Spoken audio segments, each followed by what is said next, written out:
Welcome into the door of psychic experience. Ask and you will be given what you ask for.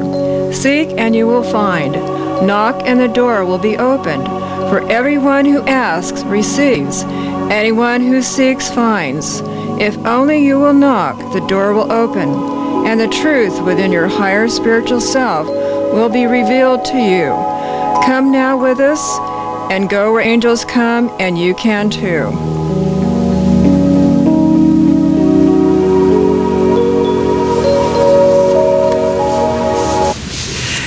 Welcome to Psychic Experience. Thank you for tuning in.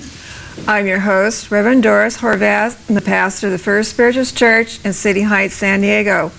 This is a spiritual, metaphysical talk show. We have different people come on the show every month, and this is show number 75, and we're very fortunate today to have the famous Dr. Turi as our guest. And he's come all the way over here from Phoenix today, and he has to hurry home and go so many other places. We're so fortunate that he was able to come. Dr. Turi was born in France, in Provence, France. He had a traumatic experience early in his life with beings that we call aliens. And he had 4 tense experiences that he recently told about on the 600 AM Coast to Coast radio show. And he says that because of this, he's no longer the same person. He is changed. I myself had 2 experiences like that myself, and it changed me too, so I understand what he was talking about. It was through this that he became very aware of the importance of astrology and now calls himself an astropsychologist. He moved to San Diego in 1984, and he has made many predictions. One, the 9/11 event, the tsunami event, and many others. And the list goes on and on. He has a new list for 2006, and he received his doctorate in the Light Church in Sacramento, California. He has a very spiritual background. He has a wonderful website. He writes very interesting books. He uses Dragon Head astrology, which is the north and south nodes of the moon. And he has a site that you should look for. Just look for astrology and you can find him anytime, but we can't give out his website, I'm sorry. But I'd like to introduce him. He and I are both Pisces. We've been sitting here talking about Pisces. So it looks like the show is going to be about this 12th sign, which we both are. So I'd like to introduce him. He's right next to me here. And would you like to say hello to everyone? Absolutely. First of all, thank you for inviting me, Reverend Doris. It's an honor to be with you. And to be with the Pisces, it's very, very interesting, because I know you have as much depth and spiritual value than I have. Well, it goes very deep, doesn't it? Pisces is a very special sign. Yes. Well, when I was very young, I was very introverted, and I was so scared. When I went to school, I was so frightened of other students because, being a Piscean, I was just sitting there reading their minds. They didn't know it. Absolutely. And young children have very negative minds. Yes, unfortunately, they have parents have told them that the things that we believe in are not true. So I learned to be quiet. Well, I was never shy. I was always lucky. Maybe because I'm the Aquarius Pisces. Yeah, it's 3 different Pisces that I teach. You have the Aries Pisces that end up in the army, the navy, construction. Then you have the Pisces born in March like you, which is very spiritual. And you have the Pisces Aquarius, which is more extrovert, more weird, if I may use that word. But the essence of Pisces is there all the way. Yes. Well, what happened with me was, because school was such a frightening place, I would pretend I was sick so I could go home and be with my Cancerian mother. I see. She was very positive. Well, You told me that you were born with the moon in Capricorn. Yes, I was. The moon represents your emotional response to life. A Capricorn is an introvert, feminine, quiet sign. Oh, no wonder. While the moon in Gemini that I have is just the entertainer, is the talker. Yes. You're a communicator and you like to be in the limelight. Absolutely. It's a fire masculine sign, while your moon is much more feminine and intuitive and introvert. And that makes a little difference between two Pisces, so to speak. Well, the moon is supposed to be who the woman really is, right? Well, I teach that the moon affects your emotional response to life, your domesticity. If you have the moon in the sign of Aries, chances are you're going to be impatient, you're going to be aggressive, you're not going to be domestic, and even if you won't clean your room, you have that masculine energy. Now, if you have the moon in Capricorn or in Cancer or Pisces, it brings to you the ability for domesticity, the drive to cook, to protect, and to feed. And that one makes very different ladies. Those who wants to be in Las Vegas fighting another lady, or driving a police car, or working in the Navy or the Army, when you have another lady that rather be home and raise the family and being sensitive and emotional. Well, in both of my marriages, I ended up being the person that did everything, right, because of my moon. Well, your moon in Capricorn is an engineer, it's a builder. You have that drive to establish and produce security. On the more mystical level, without offending you, Reverend, Capricorn is also the symbol chosen by Christians to represent the head of the goat, or the sign of the devil. But there is no evil. It simply means that you do carry a lot of past life where you have invested a lot of work in metaphysics and spiritual values. And this moon in Capricorn wants you to re-evaluate and relearn the witchcraft residue that you have lost when you reincarnate on these worlds. I had a very interesting past life regression that got into a lot of exactly what you're talking about. I had a life in France. I had a life in Japan. The one that I probably would put the most emphasis on was the one in England. Well, the Capricorn rules England. This is why the British are into politics and classical music, something you probably like. Oh, yes, but your past life sets on your tail of the dragon. Your tail of the dragon is Leo. Leo rules France.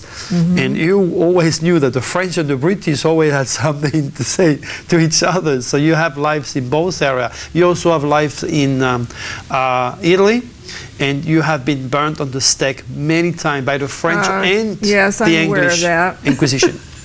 For sure. Another reason to be quiet when you're young, right? Especially being a Pisces. Yeah, but again, Pisces is your soul's purpose.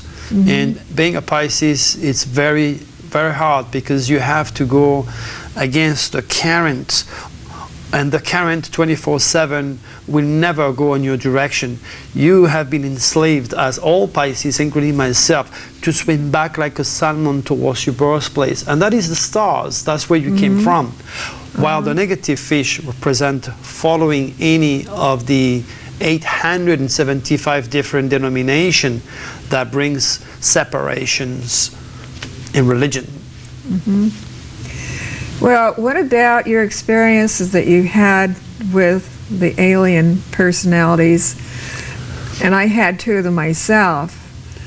Why do you think you were chosen? I don't think I was chosen, really. It could happen to anybody. I never thought I was chosen. I never asked for these things to bug me when I was 7 years old. Right. or drag me into a flying saucer, and downloading the secret of the universal mind. I never asked for that. I believe it's... They must have chose you for some reason. It's already preset. As I teach my students, a magnet will attract a piece of wood. If you vibrate at a very high level, and my stars are loaded like yours with Aquarius. Aquarius is television, the stars, the New Age, UFOs. So if you have that energy, if you're born with it, you're going to attract it. So you attract it. That's right, and so are you. Okay, that's why. That's right. I always wondered why that, because actually I didn't go to a spaceship, but I had an alien being visit me 3 nights in a row trying to get me to go somewhere. I knew too much about astral projection and kept them from taking me. Right. So finally, the tall blonde master that was working with him, the Nordic type, Right. came with a small gray, and the small gray said, "Well, she won't go. What shall I do?" And the tall blonde Nordic alien says, "Well, give her a shock with solar plexus and she won't be able to resist." And I was gone. Yeah. Well, Pisces have a natural ability to astral project. People like Nostradamus, Edgar Cayce, Madame Blavatsky, these very famous prophets and healers of all time were all born with the head of the dragon in Pisces. So naturally, they have this aptitude to enter the superconscious in time and space and to see through matter and to use that power to heal people. When I was very young, I would have dreams about floating up to the ceiling. I'd be floating around up there, and there's people in the room, they didn't even notice it. It is very normal for anybody who has a very strong water sign. Now, you could be any sign of the zodiac, born any month of the year, or any year for that matter. If you have a strong Pisces or a very strong Neptune, you will have the natural inborn gift to split the physical body and exit through your etheric body, and that's your dream state. That's the astral projection. Pisces has the gift naturally. It finally got to where it was hard for me to work somewhere, because if I was working on any type of detailed work, eventually I'd go to sleep and I'd be gone. You have to remember also that you have to remember that Pisces is a sign that vibrates very low. If you have a strong Pisces, you're going to be tired and you're going to fall asleep, and you are very vulnerable to any form of doctor prescriptions or chemical. A lot of Pisces also are naturally have a natural addictive personality. This is why they drink, they take drugs, and they end up in the worst of Pisces, which is in a jail or in a mental institution. I wouldn't want to be that type of Piscean. Well, there is 2 fish. You have the positive fish, Einstein, Michelangelo, George Washington, Reverend Doris, Dr. Turi, and then you have the negative fish, and that is the religious fanatic, that is the terrorist killing for his religion, that is the homeless in the street, that's the drug addict. It's just a choice. Pisces is either the best or the worst. Are some of these people that are very native skeptics, are they also native Pisceans that seem to... Skeptics? Yeah.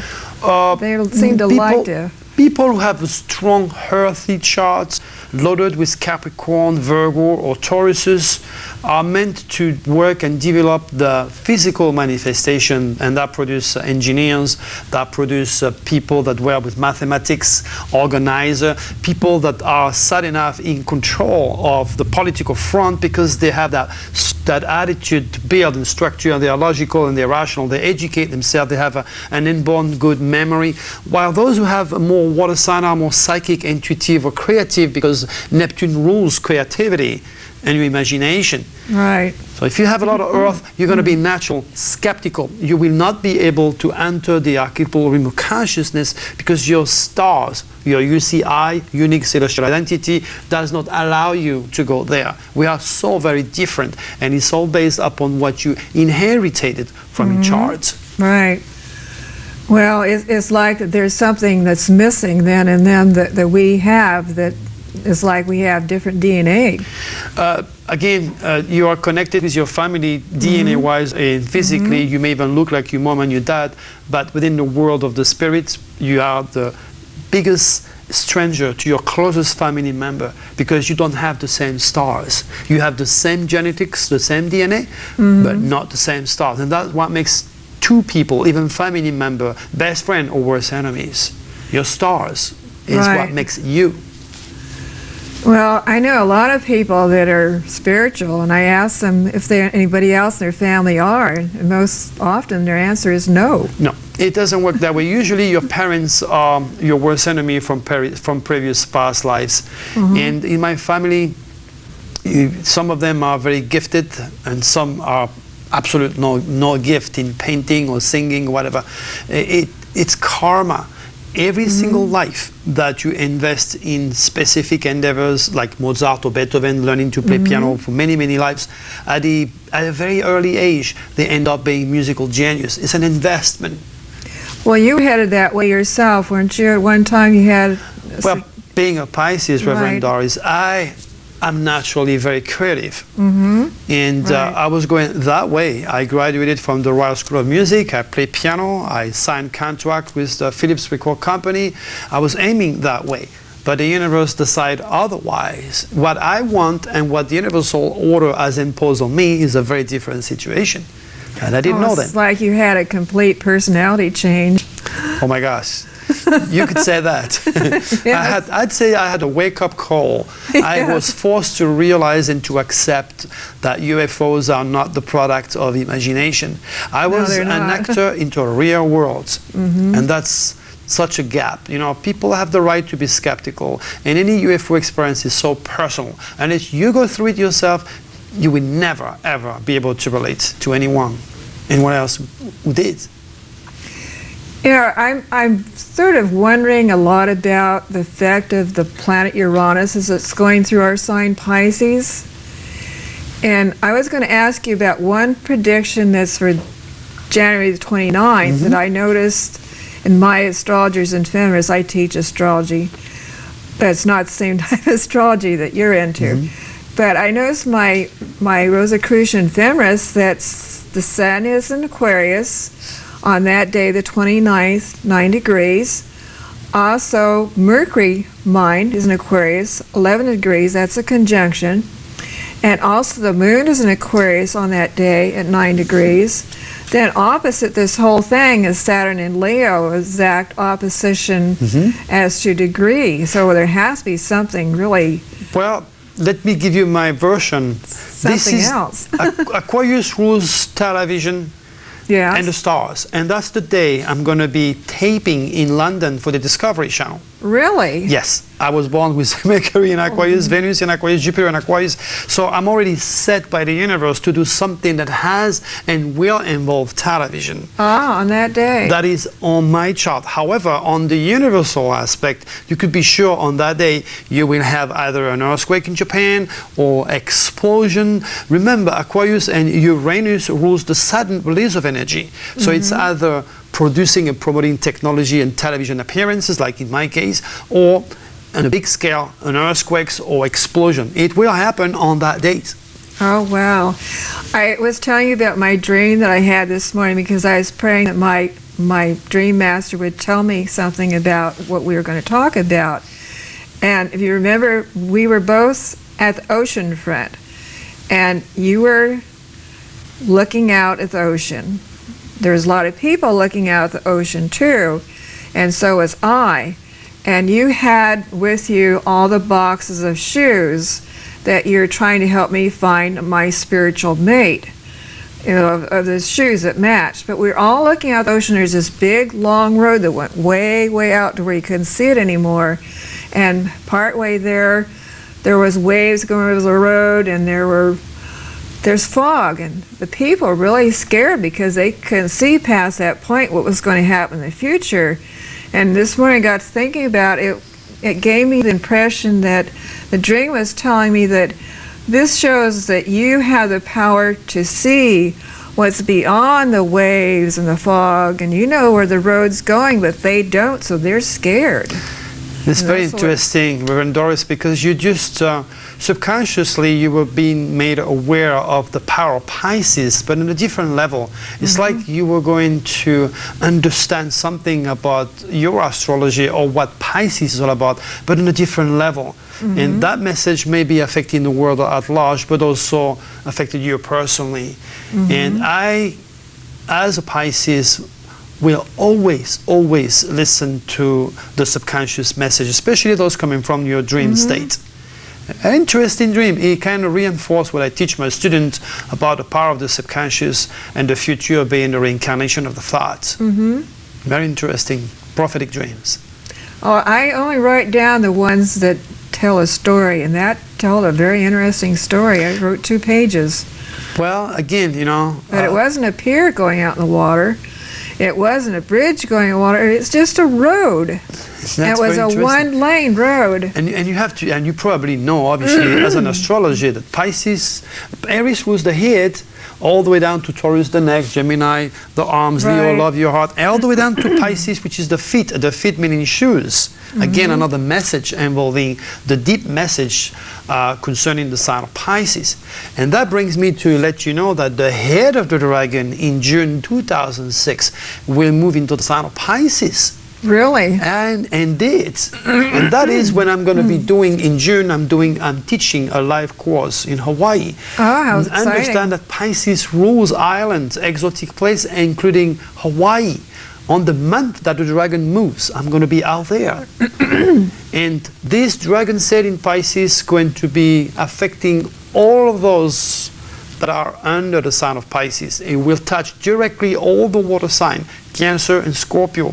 Now, you could be any sign of the zodiac. If your head or your tail of the dragon is in Pisces, if your moon is in Pisces, the house receiving Neptune, this entire area has to be totally revamped. Pisces rules the Middle East. There is a full restructure of the Middle East. Pisces rules drugs and religion. There is a full restructure of religion, of chemicals. There's an entire restructure of the cinematographic industry. Is also, as Pisces rules infectious organism, potential for disease, including, of course, new findings to heal disease. The tail of the dragon will be in the sign of Virgo. And that means in your case, in my case, the 7th house of partnerships has to be revamped. So if you're with a nice partner, blessing to you. What if you don't have one? then the universe is giving you an option to attract it. That is, if you go to an exotic place, or if you surround yourself with the energy of Pisces, or dwell with the spiritual or artistical groups, you're going to magnetize yourself where the dragon is. So that's June the 2nd? June 2nd, the dragon moves in Pisces for 2 years. For 2 years? Yes. Wow. The real new year in astrology starts when the dragon moves. The dragon will move, the real change of guard, the real new year, astrologically speaking, start in June 2006. Really? And for 2 years, the dragon will force the entire world of Pisces to be restructured. That's really interesting. It surely is. Wow. Last couple of years, the year before that, last 2 years, the tail of the dragon was in Scorpio. Ah. And well before President Bush mentioned the word restructure, in my books I wrote about the restructure of the FBI, the CIA. Scorpio was sex, the church was exposed, Scorpio was death and drama. I saw the 9/11, I saw the tsunami, I saw the SARS, I saw the war. Well, anybody, just because I'm checking at the tail and the head of the dragon. I see. And that's what Nostradamus used, the dragon. Okay. Oh, you also used a black crystal too. Well, Nostradamus was taught the old astrology by both of his grandfathers. And during those days, no wonder. They didn't have watch, didn't have computers, so the only way they could dwell with the universe is with symbolism and intuition. Astrology is an art. It is, and science too. It is a science because it has a structure, but the expression, the translation is symbolic and artistic, and you must use metaphor. This is why I always bring my chart to guide people into the universal structure. Oh, it's a very beautiful chart you have there. It is simply a representation of the 12 signs of the zodiac that represent the 12 months of the year, the 12 hours of the day, the 12 apostles, the 12 sins, the 12 jury, the 12 tribe of Israel, the 12 notes of music. And the 12 sign. There is so much more behind astrology. Do you know, Reverend Doris, that the Pope was taught astrology by the Vatican Council? Oh, really? Yep, you have the picture on my website. Oh my, I'll have to look at that. Do you know that if you go to Las Vegas and you stop at the Hoover Dam, you have a huge astrological chart. The Hoover Dam was based upon astrological calculation. Oh, wow. Do you know that the Federal Reserve has an astrological chart on the roof? Do you know the Vatican lobby has an astrological chart? Oh, I've seen that. Yes, I thought that was really amazing. And what do they say? Don't talk about the stars, it's against my religion. What about those three kings following the stars of the birth of yes, Christ? they were astrologers. They were astrologers, No wise doubt. men. We know better. They were very wise. Absolutely. Just like you and I. I love it. Well, the ancient Egyptians were very wise too. That was their magic and their religion. Well, you know what? Every disappeared civilization, Inca, Sumerian, Mayan, Atlantid, they all used the stars, Reverend Doris. No, they were very wise. Well, I appreciate and enjoyed so much having you with us. And I feel for you having to drive all the way back home to Phoenix.